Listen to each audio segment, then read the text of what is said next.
Student, तो इस video में देखने वाले हैं क्लास 8th के स्टूडेंट के लिए अर्धवार्षिक परीक्षा 2024-25 को लेकर विज्ञान का मॉडल पेपर, जो कि आपकी अर्धवार्षिक परीक्षा के लिए बहुत ही ज़्यादा महत्वपूर्ण है। तो देखिए, पेपर जो रहेगा आपका 60 अंक का और टाइम आपको 2.5 घंटे दिए जाएंगे।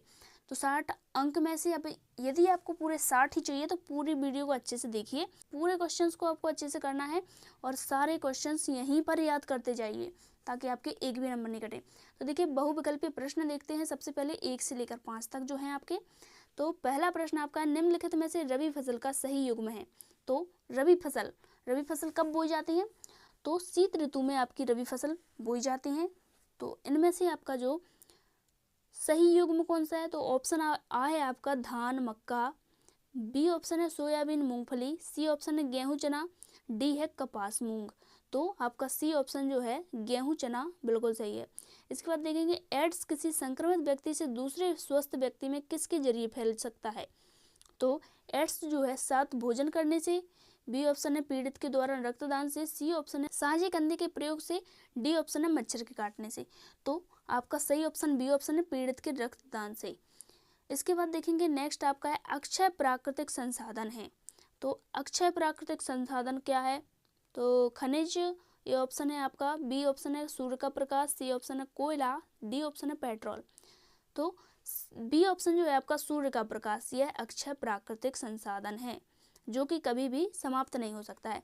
इसके बाद देखेंगे, 4 नंबर का क्वेश्चन आपका है, द्विखंडन द्वारा जनन विधि पाई जाती है। तो द्विखंडन द्वारा जनन विधि अमीबा में पाई जाती है, सी ऑप्शन आपका बिल्कुल सही है। नेक्स्ट है आपका, निम्नलिखित में से संपर्क बल है। तो पेशीय बल जो है वह ही संपर्क बल है, ये ऑप्शन आपका बिल्कुल सही है। इसके बाद देखिए, आपके जो बहुविकल्पीय प्रश्न है उनके 5 नंबर पक्के हो चुके हैं। तो रिक्त स्थान में देखेंगे, पहला आपका है जून से सितंबर माह तक रिक्त स्थान फसल की बुआई की जाती है। तो याद रखिएगा, जून से सितंबर माह तक आपकी खरीफ फसलों की बुआई की जाती है। खरीफ फसल आपको लिखना है। इसके बाद नेक्स्ट है आपका 7वें नंबर का प्रश्न, डेंगू के वायरस का वाहक रिक्त स्थान मच्छर है। तो इसका आपको नाम याद रखना है, एडीज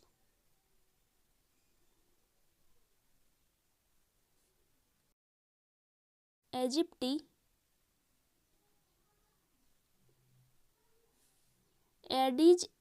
मच्छर, एडीज एजिप्टी मच्छर। इसके बाद देखेंगे, 8वें नंबर का प्रश्न आपका जो है वह है एलपीजी का पूरा नाम है। तो एलपीजी का पूरा नाम है आपका लिक्विफाइड पेट्रोलियम गैस, या आप हिंदी में लिख सकते हैं द्रवित पेट्रोलियम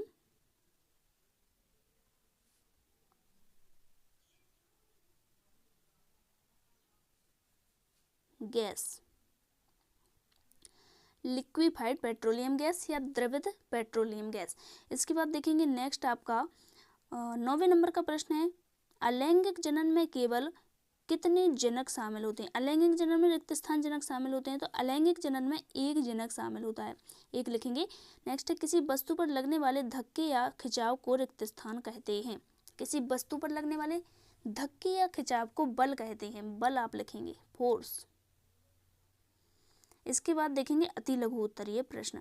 तो 11 से लेकर 16 तक आपके अति लघु उत्तरीय प्रश्न है। पहला प्रश्न आपका है, खरपतवार से आप क्या समझते हैं? ये फसलों को किस प्रकार हानि पहुंचाते हैं? तो इसका आंसर देख लेते हैं। आपका आंसर है, खेतों में स्वयं उगने वाले अवांछनीय पौधों को खरपतवार कहते हैं। ये भूमि से जल तथा पोषक तत्व आदि ले लेते हैं तथा इस प्रकार फसली पौधों को जल तथा पोषक तत्व न मिलने के कारण उनकी वृद्धि कम हो जाती है और वे नष्ट हो जाते हैं। इस प्रकार से 11वें नंबर के प्रश्न का उत्तर लिखना है। नेक्स्ट आपका 12वें नंबर का प्रश्न है, जंतुओं तथा पौधों में सूक्ष्म जीवों द्वारा होने वाले 2 रोगों के नाम लिखिए।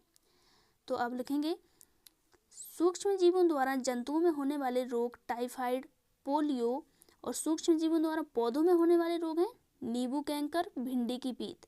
इस प्रकार से आपको लिखना है। इसके बाद देखेंगे, नेक्स्ट आपका 13वें नंबर का प्रश्न है, जीवाश्म ईंधन किसे कहते हैं? ये आपके 2-2 नंबर के प्रश्न हैं, देखिए याद रखिएगा। तो जीवाश्म ईंधन किसे कहते हैं? वे प्राकृतिक संसाधन जो जीवित जीवों के मृत अवशेषों से बनते हैं वे जीवाश्म ईंधन कहलाते हैं।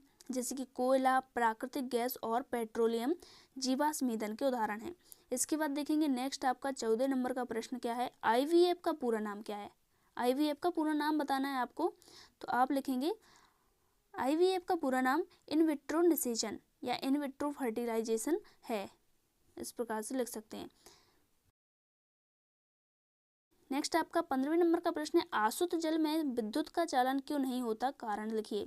तो इसका आंसर आपका है आसुत जल विद्युत का चालक नहीं होता क्योंकि आसुत जल लवणों से मुक्त होता है। आयनों या लवणों की अनुपस्थिति ही आसवित जल को विद्युत का कुचालक बना देती है। इस प्रकार से 15वें नंबर के प्रश्न का उत्तर लिखिएगा। नेक्स्ट आपका लास्ट प्रश्न है, वनोन्मूलन से आप क्या समझते हैं, तो इसका भी आंसर देख लेते हैं। वनों को समाप्त करके प्राप्त भूमि का अन्य कार्यों में उपयोग करने को वनोन्मूलन कहते हैं। इस प्रकार से आपके 1 से लेकर 16 तक सारे क्वेश्चन कंप्लीट हो गए हैं।